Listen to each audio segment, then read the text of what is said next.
Welcome, ladies and gentlemen. This is Tim Allaire, and I'm going to be doing a basic tutorial on Windows, starting with basic file manipulation, moving on to the General Explorer, controls, and finally going to be doing a little bit with removing some applications and programs, and looking at system tray and a couple other things. In any case, what I'd like to do to go ahead and get started is to talk about the basic background or desktop, which is what we have here in front of us. The best policy is to go ahead and keep it fairly clean. A lot of people like to put files and file folders and all sorts of things on their desktop, and I don't necessarily think that's the best way to do things as far as organization is concerned. You can do it. It will make your computer run a little bit more slow, in addition to your system tray over here, which is what I'll talk about in a few minutes.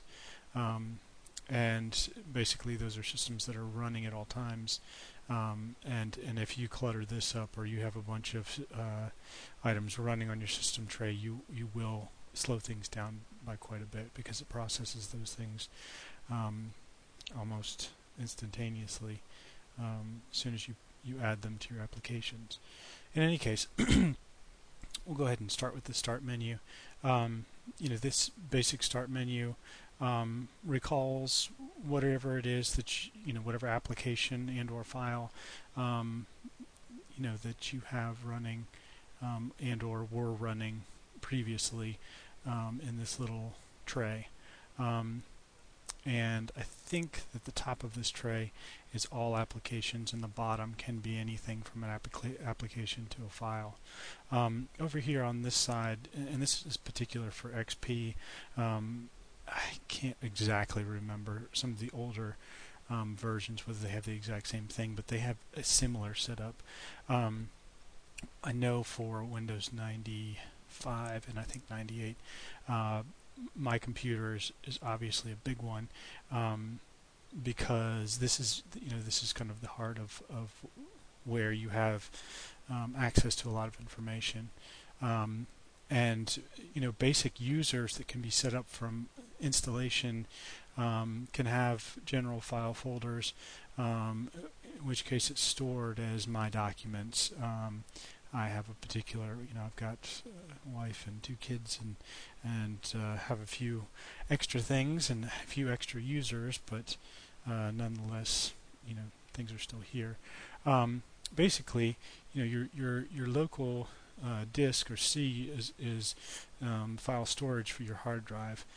If you, on your mouse button, if you left click, you can scroll down to properties and take a look at what type of file system you have, whether it's a FAT system or NTFS, or there's obviously Unix-based things and Linux-based things as well, but for the most part, you're looking at a nice little graph that shows you pretty much everything, and there's defragmentation, which you can have fragments of different files everywhere, and that type of stuff, and there's a few applications here that can be really helpful, and a few of these are not general, very specific, and probably will be for the next class, but in any case, the general information is here, and of course you're going to have your drives. If you have a DVD drive or a CD drive or what have you, it's all going to be kind of sitting there, and likewise with scanners, cameras,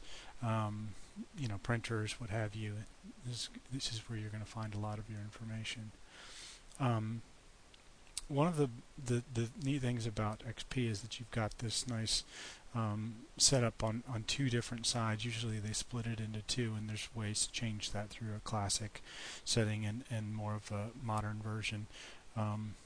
And basically, when you're looking at files and those types of things, you're going to click on whatever they are, and they have these neat little file folder icons. and I've kind of hodgepodge, mix match. I like to clean things up from time to time, but that doesn't always mean that it gets done. So what I'll do is I'll go ahead and click on one of these files, and this particular file is a JPEG file. Basically, if you want to look at properties of a particular file and you want to find out, size-wise, how big things are, what type of file, that type of stuff, it can be really important, especially if you're looking at really large files that you may have to zip in order to send to different places and what have you. In any case, let's go back here. I don't think that was the actual file that I was thinking about opening, but let's see here. I think I've got not that one. Got a couple different things going on here. Basically, what I wanted to cover as far as making files or moving files, you've got options over here on this side. There's what I was looking for. Okay, so you've got some information in here.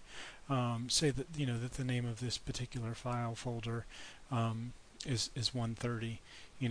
If I right-click directly on the file itself, I can change this to whatever it is that I choose. That's one way to name a particular file, and these files are supposed to be named in order to get them, organized. Likewise, if you actually click on the folder, you can move the folder to different places, and this menu pops up. Again, there's your local hard disk. If you hit one of these plus buttons, it brings down a menu, in which case you can add, move, do what you need to with the particular file. You can also copy, folders. So you want to replicate something for somebody, and I find some place that I need to put it. I can copy the folder, I can move the folder, and I can email the folder, and just as easily, there is a delete option. It's going to ask if you want to remove things, and of course things are never completely removed in Windows until you place them in recycle bin and get rid of your recycle bin. But those are different ways of doing it, and there's also in addition to this kind of taskbar menu over here on the side, you can left click on things, and you have a list of different options as well. You can delete things from here, you can rename them from here, you can move things around from I don't think you can right click to move things, but you can move up here to your edit. You've got a whole list of commands up here as well. You can go to your edit command and you can move or you can copy. And one thing that's really kind of a neat thing and has taken off in the past 6-7 years is this idea of cut and paste. You can cut something, and then if you really want to move it somewhere else, you can paste it. Of course, that's in the same folder, so it's going to beep at me. But that type of file manipulation is really pretty easy to do. The other thing that I was going to show you briefly is your control panel. And this will probably be more important as I get closer to the second video. But you've got a lot of different processes within Windows right here, and there's everything from date and time, which may be really important later on, especially for businesses. You may not have privileges in order to look at these types of things, but or excuse me, to change these types of things, but you will have an opportunity to look at those. But this was one that I think is really important. I think sometimes we have a tendency to add and add and add, and then we get a clogged computer that really has a lot of trouble processing things, and part of it is due to the fact that we have so many programs.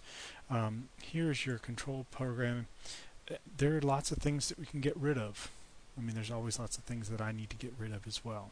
So we'll talk about that in part 2. Until then, I will see you next time. Thank you.